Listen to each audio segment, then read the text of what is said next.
세 개의 어떤 발표가 지나갔고요. 세션이 하나 끝났다고 생각하시면 될 것 같고, 다음 세션으로 기술 리서치 분과에서 영지식 증명의 응용과 사례. 제목이 바뀌었죠?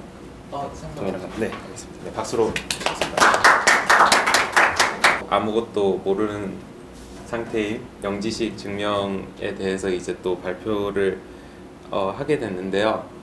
사실 이제 기술이 아무리 이렇게 발전을 한다라고 해도 이제 영지식 증명 쪽에서 이제 공부를 하면 할수록 어려웠던 부분이 한 가지를 알고 파보려고 해도 뭐 그 이전에 뭐 이산수학이나 막 이런 거에 대해서도 되게 빠삭하게 알아야 되는 거, 그런 부분들이 되게 어려웠던 것 같고요.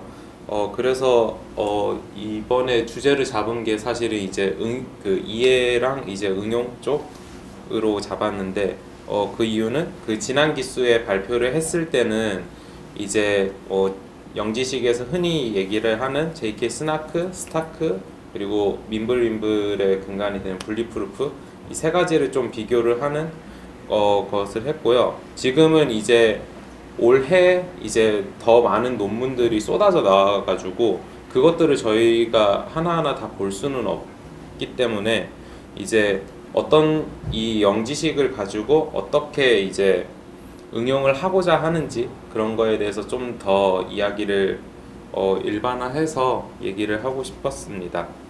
네, 그래서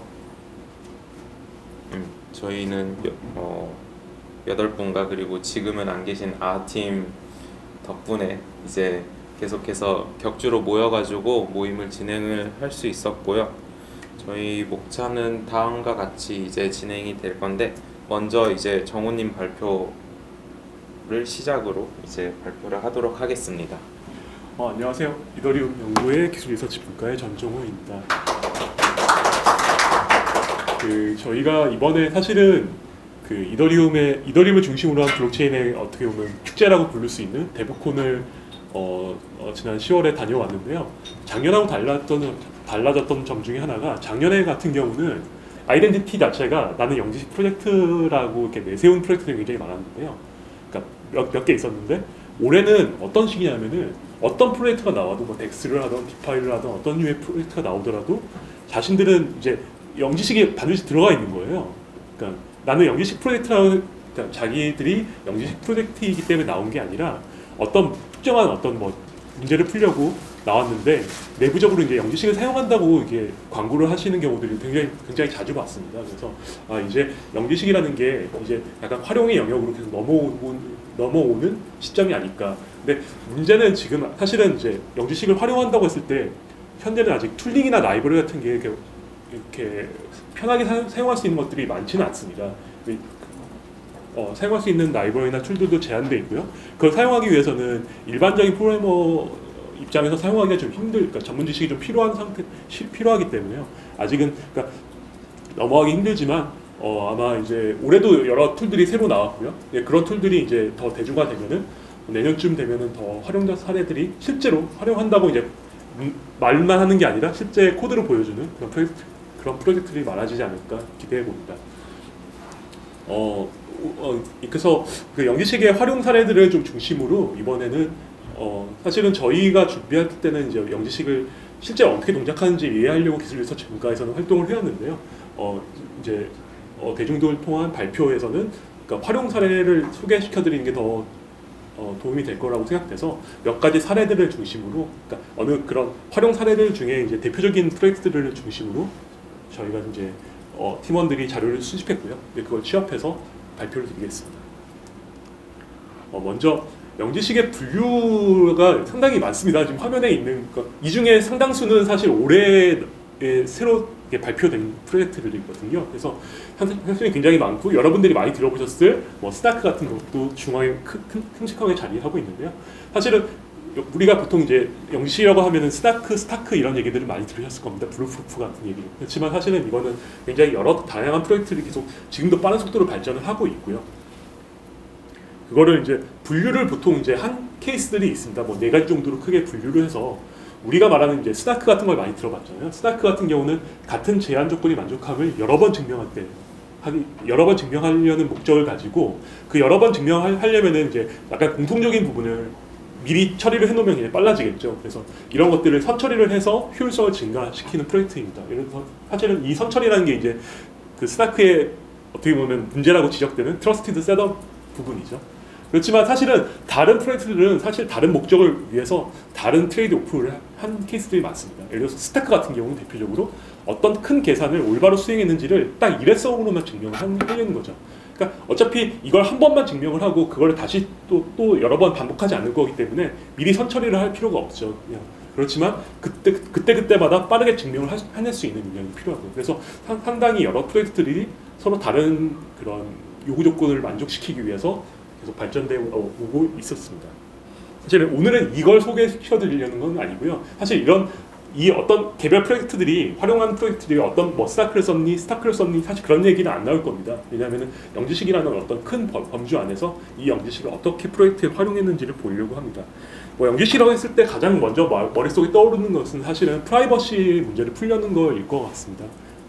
어떤 영지식이라는 단어 자체가 어느 사실을 숨기면서 밝히지 않으면서 내가 그 사실을 알고 있다는 걸 상대방을 납득시키는 거죠. 그랬을 때 사실은 내가 그 사실을 알고 있다는 것을 납득시킨다는 게 약간 한 단계 더 나가게 되면은 내가 어떤 계산을 충실하게 수행했다, 올바르게 수행했다는 걸 납득시키는 문제하고도 동일해집니다. 그래서 사실은 프라이버시 문제들이 뭐 제일 먼저 사실은 영지식이 처음 나왔을 때 프라이버시 문제들을 풀려고 많이 적용을 해왔고요. 사실은 프라이버시 문제는 꼭 영지식을 활용해서만 풀 수 있는 문제는 아닙니다. 다른 암흑적인 테크닉을 사용해서도 풀 수 있긴 한데 많이들 영지식이라고 그러니까 많은 프로젝트들이 사실은 프라이버시 문제를 풀 때 영지식 증명이라는 도구를 가지고 공격을 하는 경우들이 많습니다.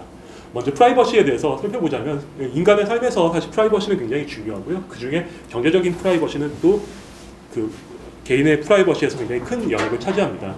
예를 들어서 나의 경제적 프라이버시가 침해됐다고 한다면 나의 월급 내역이나 내가 어떤 물건들을 살고 어느 주기로 살고 그걸 얼마짜리 사는지 이런 것들이 만천하에 공개가 되는 거죠. 그리고 기업 입장에서도 기업의 어떤 경제적인 프라이버시가 그러니까 침해됐다고 한다고 하면은 내가 어떤 회사와 그러니까 계약을 했는데 그 계약 금액이 얼마인지 같은 게 이제 경쟁사한테 유출될 수도 있는 거고요. 그렇다면 그 경쟁사는 그 가격을 보고 역제한을 할 수가 있는 거죠. 저희 거래처에. 그렇기 때문에 프라이버시는 굉장히 중요한 문제입니다. 그래서 그런 문제를 풀려고 여러 프로젝트들이 나왔습니다. 프라이버시 코인이라는 명칭을 많이 사용하고 있는데요. 근데 이런 프로젝트들의 기본적인 이 프로젝트들이 기본적으로 달성해야 될 목표는 어떤 여러 가지 사실을 숨기는 건데요. 크게 보면은 돈을 보내는 사람, 송금자를 숨겨야 되고요. 돈을 받는 사람도 숨겨야 되고 그게 금액이 얼마인지 보통 이제 이 정도 3개 정도를 숨기면은 프라이버시 코인이라고 부를 수가 있게 됩니다.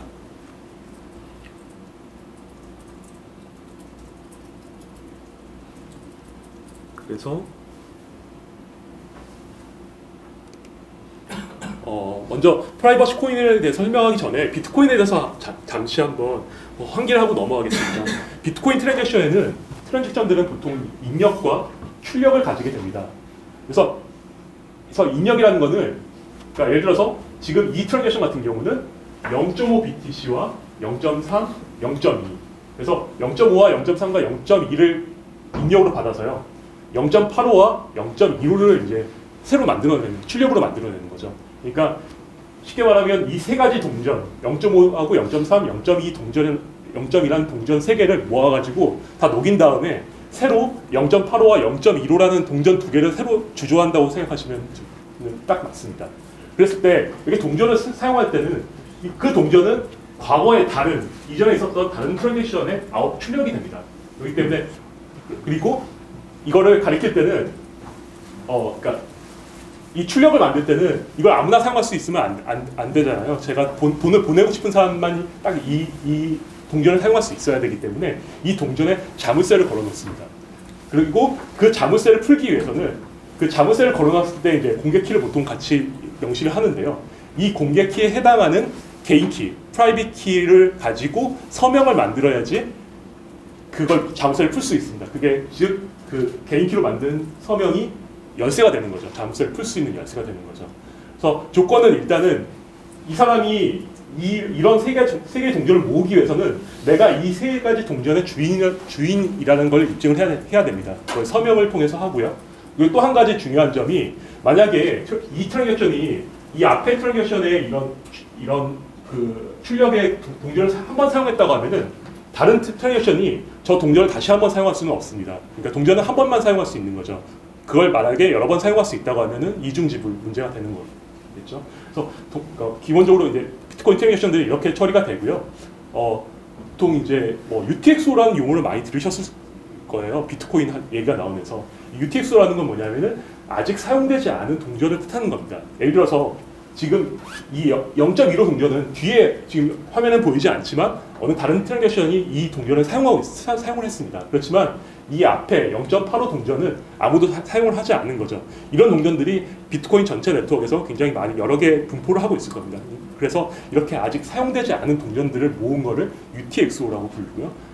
이런 식으로 이제 잔액을 관리한다고 해가지고 비트코인을 UTXO 모델을 사용한다고 말을 합니다. 그래서 우리가 보통 비트코인 지갑을 딱 보게 되면은 잔액이 딱 나오죠. 숫자가 하나로 떨어지죠. 사실은 그 지갑 내부를 살펴보게 되면은 그렇게 숫자 하나가 보이는 게 아니라요. 내 개인 키로 풀 수 있는 이런 동전들을 다 수집을 하는 겁니다. 그 지갑이 다 열거한 다음에 그 각각의 금액을 다 더한 거를 저희 그 사용자한테는 밸런스 형태로 그냥 숫자 하나로 보여주게 되는 거죠. 그래서 실제 비트코인 트랜잭션, 그러니까 익스플로러에서 트랜잭션을 보게 되면은 이런 식의 이게 다 트랜잭션들이거든요. 여기 앞에 세 가지 트랜잭션들이 있는데요. 첫 번째 트랜잭션은 입력을 하나 받아서 출력을 2개 만들고, 두 번째 트랜잭션은 입력을 5개 받아서 출력을 하나로 만들고, 이런 식으로 입력과 출력 개수에는 제한이 없습니다. 다양하게 가져갈 수가 있고요. 그리고 사실은 이 앞에 있는 금액을 더한 게 이 뒤에 있는 금액과 같아야 되는데요. 사실 계산을 해보시면 약간 다를 겁니다. 그걸 다른 이유는 바로 수수료 때문입니다. 그래서 이 수수료까지 포함해서 입력들을 다 더한 값이 출력값과 동일한 거를 실제로 계산해 보시면 알 수 있습니다. 그리고 블록 익스플로러에서 보게 되면은 뒤에 이렇게 출력 뒤에 이렇게 아이콘들이 있습니다. 이 붉은색 아이콘이라는 거는 뭐냐면은 이거를 이렇게 나온 출력 동전을 또 뒤에 있는 다른 이후에 나왔던 트랜잭션이 사용했다는 거죠. 이걸 한번 사용했다는 출력들은 이렇게 표시를 하고요. 여기에 보면 녹색이 하나 있습니다. 녹색은 아직도 사용하지 않았던 동전. 그러니까 UTXO 셋이라는 얘기입니다. 그러니까 UTXO에 포함된다는 얘기를 표시입니다. 보통은 이제 비트코인을 그러니까 익명성, 그러니까 뭐 뉴스에서 많이 예전에 뭐 실크로드 때도 그랬고, 뭐 마약을 사거나 아니면 불법적인 활동을 하기 위해서 비트코인을 많이 사용해 왔죠. 그래서 사람들이 이제 비트코인은 익명성이 있다라고 착각하는 경우들이 있습니다. 사실은 비트코인은 익명성이 아니라 유사 익명성을 가진다고 말을 하는데요. 그게 무슨 말이냐면 익명성이라는 거는 누가 누구한테 돈을 줬는지 전혀 몰라야 됩니다. 그렇지만 비트코인 같은 경우는 어떤 거래를 여러 번 반복하게 됐을 때 그 주소들이 같은 것인지를 알 수가 있습니다. 예를 들어서 A가 B한테 보내고 C가 A한테 보내고 A가 D한테 보냈다고 하면은 지금 앞에서 B한테 돈을 보냈던 사람이 여기서 다시 D한테 돈을 보내라는 거를, 그러니까 이 두 송금자가 같은 개체임을 알 수가 있습니다. 단 A, B, C, D가 어떤 사람인지만 모를 뿐이죠. 그렇기 때문에 이런 것들을 보통 유사 익명성이라고 부릅니다. 그래서 사실은 비트코인은 유사 익명성조차도 만족시키지 못하는 경우들이 상당히 많습니다. 왜 그러냐면은 이 트랜잭션들을 전체를 그림을 그려놓고 사실 이런 것들 분석을 하게 되면은 어느 패턴을 찾을 수가 있습니다. 그래서 이 주소는 뭐 거래소 주소네, 이 주소는 뭐 채굴풀 주소네, 이런 식으로 어느 그 주소의 어느 성격이나 그런 것들을 특정할 수가 있습니다. 실제로 뭐 비트코인을 사용해서 불법적인 활동을 하다가 검거된 케이스들은 보통 이런 식의 추적을 통해서 그 신원이 밝혀지는 경우들이 많습니다. 그래서 이제 대표적으로 이제 영지식 증명을 사용해서 프라이버시를 푼 문제 중에 이제 G캐시를 들 수가 있습니다. G캐시는 코인과 제로캐시라는 2013년 연구를 바탕으로 상당히 그러니까 영지식을 사용해서 이런 어떤 익명성 문제를 풀려는 가장 앞선 시도였고요. 지금도 다양하게 올해만 해도 뭐 수닝이나 헤일로 같은 논문을 내면서 굉장히 이런 어떤 그 엔지니어링 쪽으로 영지식 관련된 엔지니어링 쪽으로 되게 앞선 모습을 보여주고 있는 팀입니다. 그래서 여기서도 마찬가지로 G캐시도 마찬가지로 UTXO 모델을 사용하게 됩니다. 근데 보시면 알겠지만 지금 앞에 비트코인 트랜잭션과 다르게 이게 전부 다 금액에도 전부 다 보면은 그러니까 물음표가 되어 있는 거죠. 금액도 암호화 시켜놓고 실제로 어떤 걸 사용했는지도 모릅니다. 왜냐하면 앞에서 비트코인 트랜잭션 같은 경우는 어느 특정한 그런 그 동전을 가리키고 있는데요. G캐시 같은 경우는 뭘 가리키는지 알 수가 없게 만들어놨어요. 밖에서 봤을 때는. 그리고 또 돈을 보내는 사람도 보통 여기에는 누구한테 보내는지가 나와 있는데 여기에도 난수를 섞어버려가지고 출력에도 난수를 섞어서 실제로 누구한테 돈을 보내는지도 모르게 만들어놨습니다. 그런데 이렇게 되면 문제가 되는 게 뭐냐면은 당사자는 알거든요. 거래 당사자한테 돈을 주는 사람하고 받는 사람들은 서로 이제 키를 교환해가지고 사실은 이런 값들을 다 까볼 수가 있긴 하는데요. 제3자의 경우에 그러니까 돈을 주고 받는 당사자가 아닌 사람들은 이걸 봤을 때는 전부 다 암호화된 값만 보이는 거죠. 이랬을 때 문제가 되는 건 뭐냐면은 보통 비트코인 트랜잭션이 검증을 해야 됩니다. 그러니까 이 트랜잭션이 올바른지, 그러니까 이게 정말 이 트랜잭션이 말이 되는지, 이게 거부해야 되는 트랜잭션인지 받아야 되는 트랜잭션인지를 검사를 하려면 이 값들을 보고 막 계산을 해야 되는데요. 제3자 입장에서. 여기서 제3자라는 건 비트코인 노드들이죠. 뭐 채굴자도 마찬가지고. 근데 그런 계산을 할 수가 없게 되는 문제가 생깁니다. 그래서 한번 다시 비트코인으로 한번 넘어가겠습니다. 비트코인들에서 그러니까 비트코인에서 내가 트랜잭션을 받게 되면은 어떤 다른 사람이 만드는 트랜잭션을 받게 되면은 크게 세 가지 검사를 하게 됩니다. 먼저 입력으로 사용했던 동전이 저기 0.5를 여기서 사용했는데 다른 트랜잭션이 이미 0.5를 사용하지 않았나, 그러니까 이걸 이중지불로 그러니까 한번 사용했던 동전을 다시 사용하지 않는가를 한번 첫 번째 체크를 하고요. 두 번째는 이 동전을 사용했는데 이 사람이 이 트랜잭션을 이 서명을 만든 사람이 저 동전의 주인인지를 또 검사를 하게 됩니다. 왜냐하면 다른 사람 동전을 사용하면 안 되잖아요. 그래서 이것도 검사를 하게 되고요.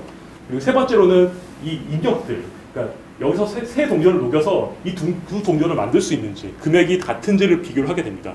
이게 금액이 달라지게 된다면은 없던 돈이 하늘에서 그러니까 새로 생긴다거나 아니면 있던 돈이 사라지는 게 되겠죠. 그래서 이런 세 가지 것들을 검사하고, 비트코인은 이걸 검사하기가 굉장히 쉬운 게 왜냐면요, 이 세 값들이 전부 다 공개가 되어 있습니다. 그냥 단순한 계산을 해보면 바로 나오는 것이거든요. 그런데 문제는 G캐시에서는 이게 다 감춰져 있기 때문에 사실은 계산할 수가 없습니다, 기본적으로. 그래서 여기서도 사실은 이제 G캐시에서도 이제 모든 과정을 전부 다 영지식 증명을 통해서 하지는 않습니다. 예를 들어서 정확히 말하면은 G캐시에서 영지식 증명을 사용하는 부분은 사실 2번과 3번입니다. 무슨 말이냐면은 여기서 또 앞에는 서명이 들어갔죠. 비트코인 트랜잭션에서 서명이 들어왔는데요.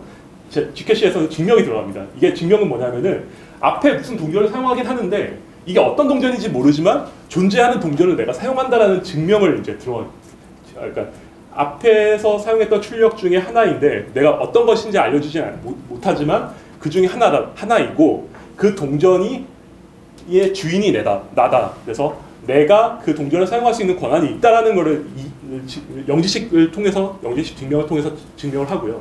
또 한 가지 영지식 증명을 사용해서 증명하는 부분이 이렇게 입력의 합과 출력의 합이 동일하다.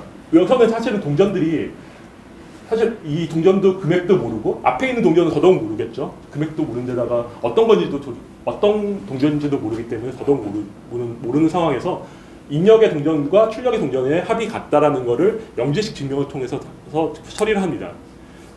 엄밀히 말하면 1번은 이제 앞에 한번 사용했던 동전을 다시 사용하지 않느냐는 문제인데요. 사실은 1번도 영지식 증명을 통해서 할 수는 있긴 한데 굳이 이것마저 영지식 증명을 통해서 하게 되면 좀 더 계산이 복잡해지기 때문에 사실 입력으로 사용한 동전이 사용한 적이 없는지 이런 부분은, 그러니까 더블 스펜딩인지 아닌지 문제는 사실은 좀 더 간단하게 풀고 있고요.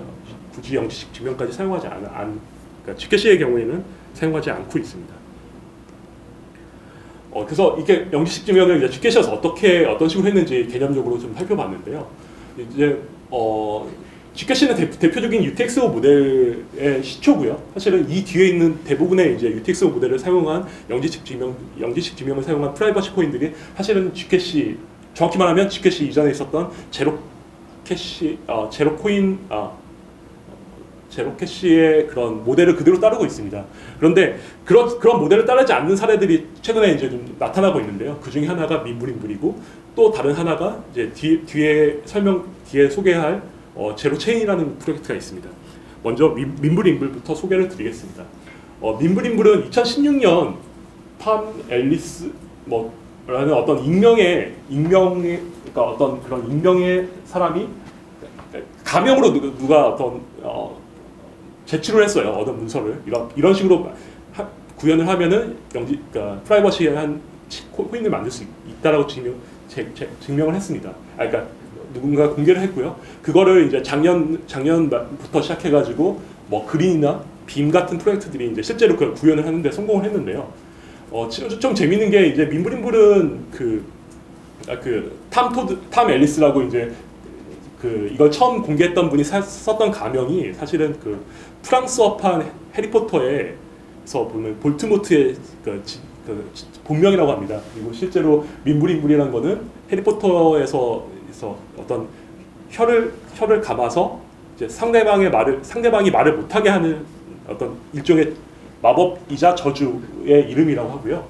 그래서 사실은 이런 민불인불 쪽에서 대부분의 네이밍들이 그 해리포터에서 따온 것들이 굉장히 많습니다. 대표적인 프로젝트인 그린 같은 경우는 이제 고블린들이 만든 은행이 뭐 그린고트라고 하더라고요. 그래서 이제 거기서 이름을 따왔고요. 그런 식으로 좀 재밌게 이름을 지었는데요. 여기서 말 그대로 이제 민불인불이라는 게 이제 상대방의 혀를 이제 꼬아서 이제 말을 못하게 만드는 마법이니까 약간 어떤 프라이버시를 지키기 위해서 이제 상대방 말을 못하게 한다는 그런 식으로 이제 재밌게 갖다 썼는데요. 그러니까 민불인불은 상당히 재밌는 게 앞에서 프라이버시 코인이 되기 위해서는 돈을 보내는 사람을 숨기고 받는 사람을 숨기고 금액을 숨겨야 한다고 말씀드렸는데요. 여기서는 돈을 보내는 사람하고 받는 사람 자체를 없애버렸습니다. 민불인불에서는 주소가 없거든요. 굉장히 재밌죠. 그러니까 아예 주소를 없앰으로써 숨길 필요가 없어지게 만든 거죠. 그러면은 이제 남은 거는 결국 금액만 숨기면 되는데요. 물론 여기서 이제 돈을 주는 사람과 받는 사람의 그런 주소 개념이 없어졌다고 하더라도 여기서도 마찬가지로 UTXO 모델을 그러니까 그런 UTXO 모델을 사용하기 때문에 동전 개념이 들어가는데요. 그걸 없다고 하더라도 그 동전의 주인들은 각각 존재하게 됩니다. 그래서 이런 각각의 동전들이 코인 커밋먼트 형태로 블록체인에 기록이 되고요. 코인 커밋먼트는 난수와 금액을 섞은 겁니다. 그러니까 실제로 이제 난수와 금액을 섞어버렸기 때문에 밖에서 봤을 때 제3자가 봤을 때는 이 금액이 뭔지를 알 수가 없게 되는 거죠. 왜냐하면 난수가 섞여버렸기 때문에 금액을 파악할 수가 없고요. 그리고 이 동전의 주인, 그러니까 이 동전을 사용하기 위해서는 앞에 비트코인에서는 이 공개 키에 해당하는 개인 키로 만든 서명을 가지고 이제 내가 주인임을 입증할 수가 있는데요. 민불인불에서는 주소 개념이 없는 거죠. 그러니까 개인 키 개인 키 공개 키 그런 개념 자체가 없어지는 거죠. 그 대신에 이렇게 코인 커밋먼트에서 이렇게 금액과 난수 이 두 개를 알면은 그 동전의 주인을 행세를 할 수가 있습니다. 그래서 그런 식으로 개념이 바뀌었고요. 그래서 보낼 사람과 받는 사람을 숨길 필요가 없게 됐던 프로젝트이고요. 그렇지만 여기서 이제 금액이 감춰져 있기 때문에 이 금액은 본인은 당사자는 알겠지만 제3자가 이제 또 검증을 해야 되는 거잖아요. 마찬가지로 비트코인처럼 입력의 합과 출력의 합이 같은지를 봐야 되는데요. 이거는 이제 금액을 숨길 때는 페더스 커밋먼트라는 걸 사용하게 됩니다. 자세하게 소개는 넘어가겠고요. 그래서 입력과 출력이 그러니까 뭔가 난수를 섞었지만 이것들을 다 합을 해보면 이제 0으로 떨어지게 만들어서 내가 금액은 볼 수가 없지만 이게 10원을 1원과 9원으로 분리하는 트랜잭션인데요. 실제로 이 10원과 1원과 9원은 사실은 난수가 앞에 섞여 있기 때문에 사실은 정확한 금액을 밖에서 볼 수가 없습니다. 그렇지만 이걸 더하다 보면은 이게 0으로 떨어져가지고 이게 입력과 출력의 합이 동일하다. 그래서 그러니까 돈이 새로 만들어지거나 사라지지 않았다는 것을 알게 됩니다. 그런데 문제는 뭐냐면은 이렇게 페더스 커밋먼트를 사용해서 10원이 1원에서 1원과 9원으로 분리되는 트랜잭션을 정확히 검사를 할 수가 있는데요. 문제는 여기서 누군가 음수를 사용할 수가 있습니다. 그래서 마찬가지로 100원에서 마이너스 90원을 더하게 돼도 동일하게 10원이 되는 거죠. 그런데 페더스 커밋먼트에서는 금액 100하고 마이너스 90이 숨겨져 있기 때문에 사실은 이런 말도 안 되는 트랜잭션, 그러니까 마이너스 90이라는 동전이 있을 수가 없기 때문에 말도 안 되는, 그러니까 유효하지 않은 트랜잭션인데요. 그러니까 이게 난수하고 섞여 있기 때문에 이거를 제3자 입장에서는 저게 가짜 트랜잭션이라고 지적할 수가 없습니다. 그래서 그런 문제를 해결하기 위해서 모든 금액의 양수임을 증명하려고 레인지 프루프라는 걸 사용합니다. 레인지 프루프라는 거는 어느 값이 어느 범위 안에 있는지, 여기서는 대표적으로 이제 양수인지 음수인지를 검사를 하기 위해서 사용하고요. 그런데 이제 이거는 어떤 특정한 암호적인 테크닉을 사용해서 만드는데, 문제는 단점이 이게 사실은 이걸 만들게 되면은 한 수십 K 정도로 되게 증명의 크기가 커지는 경우들이 많습니다. 증명의 크기가 커진다는 것은 블록체인에 담길 내용도 많다는 거고, 블록체인의 크기가 더 빠르게 증가한다는 거죠. 그리고 노드들의 디스크 부담도 많아진다는 거고요. 그래서 최근에는 블루프루프라는 프로토콜이 2017년에 제안이 됐고요. 그 프로토콜을 사용해서 이제 그런 증명 크기를 줄이는 방식들이 개발이 됐기 때문에 그런 그러니까 블루프루프를 사용해서 많이들 레인지 프루프를 계산하고 있습니다. 지금부터 다음 분에게 발표를 드리겠습니다. 다음으로 설명을 드릴 거는 이제 제로 체인이라는 건데요. 기존의 이제 프라이버시 쪽에서 이제 이야기를 하는 솔루션들은 이제 비트코인과 같은 UTXO 방식으로 이제 대부분 가정을 하고 이제 진행을 했는데, 이 제로 체인 같은 경우에는 이제 어카운트 베이스드로 이제 키를 이제 매핑하는 구조로 이제 기반을 해서 이제 송금이랑 이제 잔액을 암호화해서 제공을 하는 방식을 사용하고 있고요.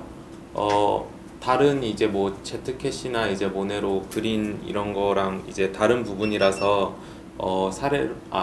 한 가지로 이제 가져왔습니다. 제로 체인 같은 경우에는 사실 그 이론적으로만 나와 있는 거라서 이제 많은 부분을 이제 뭐 구현이나 이런 거는 없지만, 이제 기본적으로 이제 코스모스 같은 경우에는 이제 SDK로 이제 인터체인을 구축을 한다라고 했을 때, 얘네 같은 경우는 이제 페리티에 붙는 경우인데요.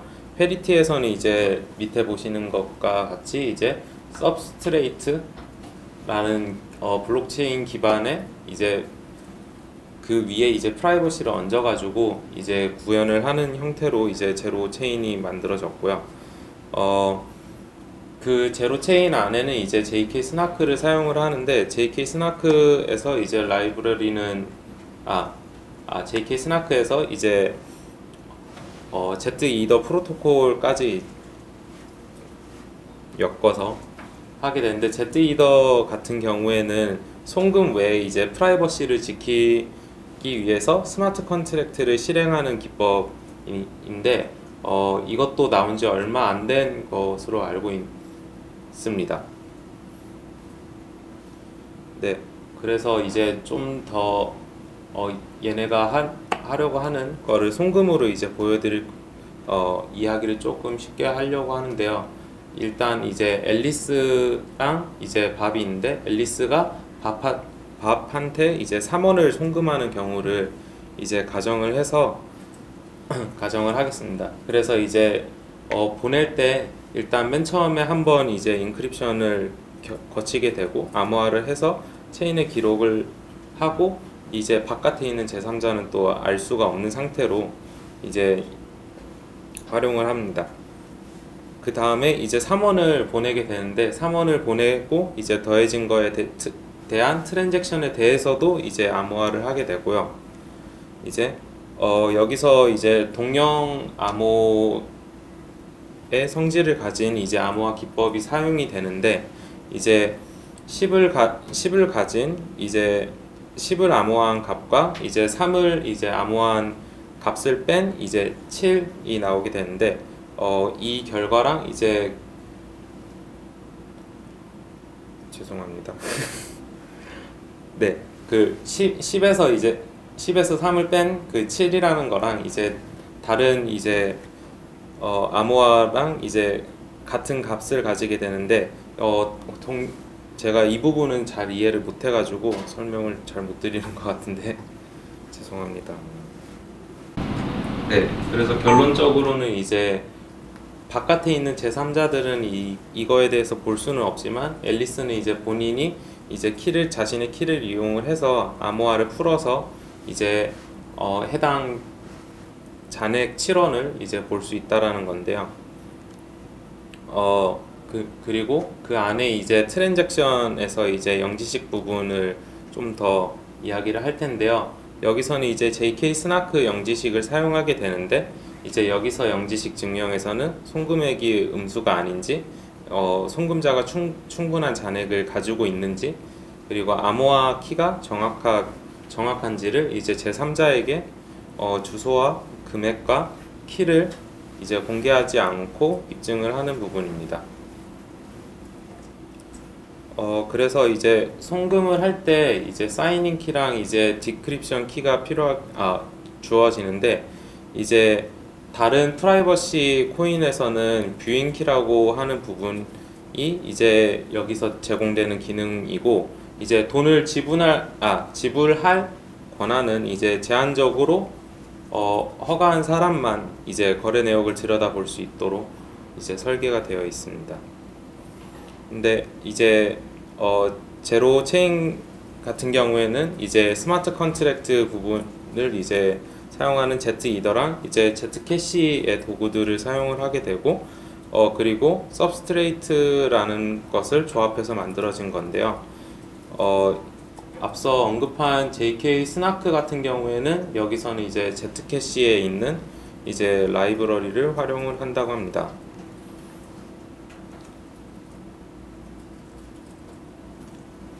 네, 아직까지는 제로체인 같은 경우에는 뭐 웹3 파운데이션에서 뭐 그랜트를 받고 막 그렇긴 했는데, 아직까지는 이제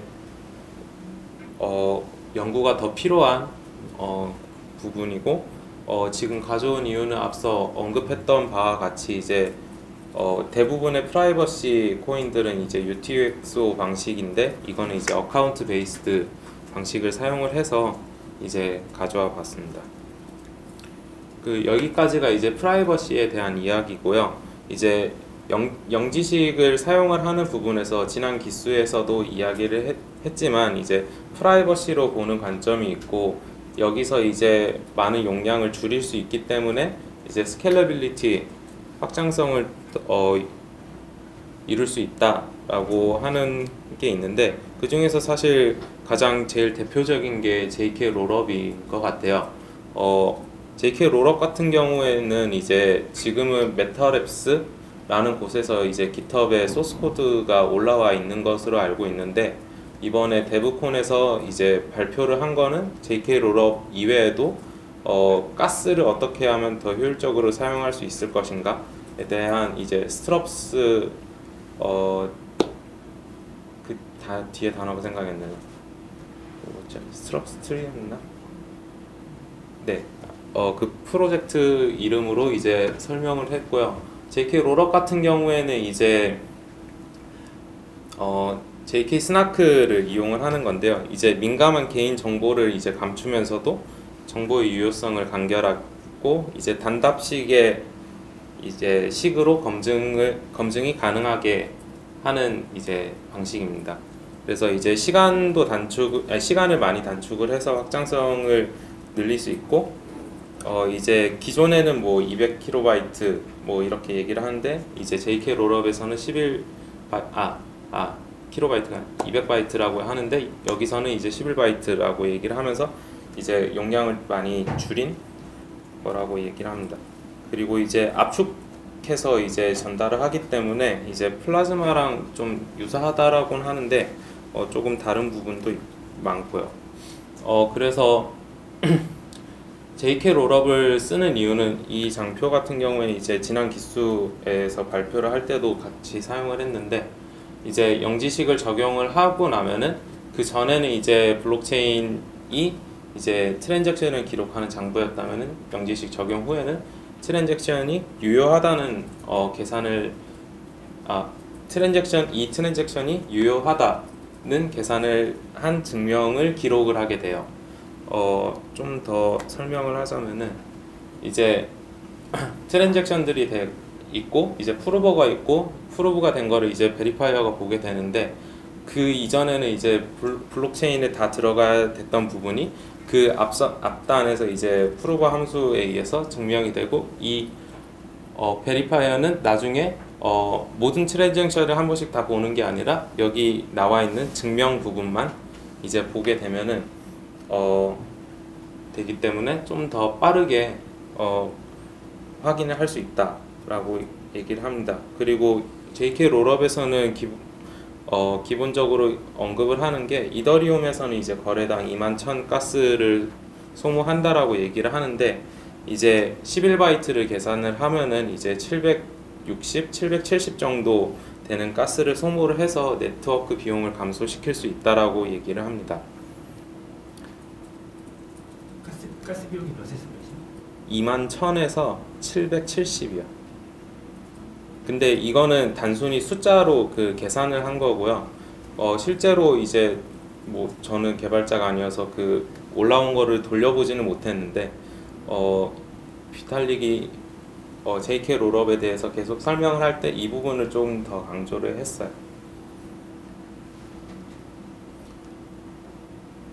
네, 그래서 설명을 앞단에서 이제 정호님이 설명을 했던 부분은 이제 프라이버시고 저는 이제 프라이버시랑 이제 스케일러빌리티에 대한 부분에 대해서 되게 간단하게만 얘기를 했는데 그렇게 이제 영지식을 사용하는 쪽에서 이제 두 가지의 관점으로 이제 접근하는 경우가 많고 이 관점을 이용을 해서 더 응용 사례들이 늘고 있는 것으로 알고 있고요.